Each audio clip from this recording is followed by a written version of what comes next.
sa ano, hindi pa inaayos yung pagkatinda niya eh. O, di ba? Mandaraya ka kasi, kaya wala ka ng tindera. Hindi totoo yung mga sinasabi niyo. Noong January 10, hindi totoo yung mga sinasabi. Kaya nga hindi ko naparating sa mama ko, hindi ko Number 1 naparating kayo, sa'yo. lahat ninanin niyo. Wala yung Kasi silbi. nagtulungan Tama ka. lang yun. Ngayon po yung nagtitinda po kasi bama ko sa kanya. Ngayon ginagawa niya po, yung tindera niya rin pong isa, dalawa po silang tindera. Ngayon, mauuna ngayon tong si Mada, alias Mila. Mangunguna siya doon sa paninda ni Ninang. Ngayon, pagka di nauna na, napili niya na lahat yung paninda.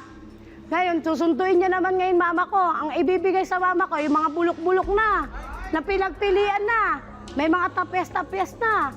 O, di ba paano pa makakabenta mama ko? Ang taas pa ng bigay niya. Simula po to, kasi yan na po ang binuhay sa amin ng mama ko eh. Di ngayon po, hindi naman po actually talaga sa kanya lang po nagtitinda. Ngayon, patanda na rin kasi po yung mama ko eh. Ang nangyari, nawalaan na po ng mama ko ng puhunan, sa kanya na po nagpunta. Luma na po yung binibigay sa mama ko. Yung papaya, yung kalabasa. Puro luma. Opo, pinagpilian na po ni Mila. Eh, palibasa ko kasi yung si Mila, kas. Eh, mama ko walang pangkas. Ito naman po kasi mama ko, uto-uto. So, paano hindi pwedeng isoli pag nakita na ni mama mo na medyo bulok na yung mga nasa kanya? Hindi na po niya pwedeng isauli po yun.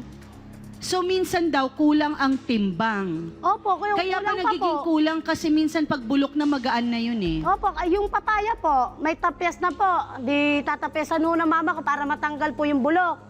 Kasi ayaw po ng mga yung mga pamimili. Eh, bulok yung paninda mo. Ngayon gagawin po ng mama ko, iba plastic niya yung papaya.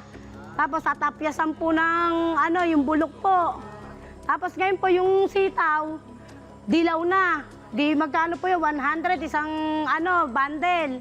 100. Ay bebenta po ng mama ko sa isang tali, 25. Hindi na po nabebenta, nagiging tuyot na eh. Kasi luma na eh.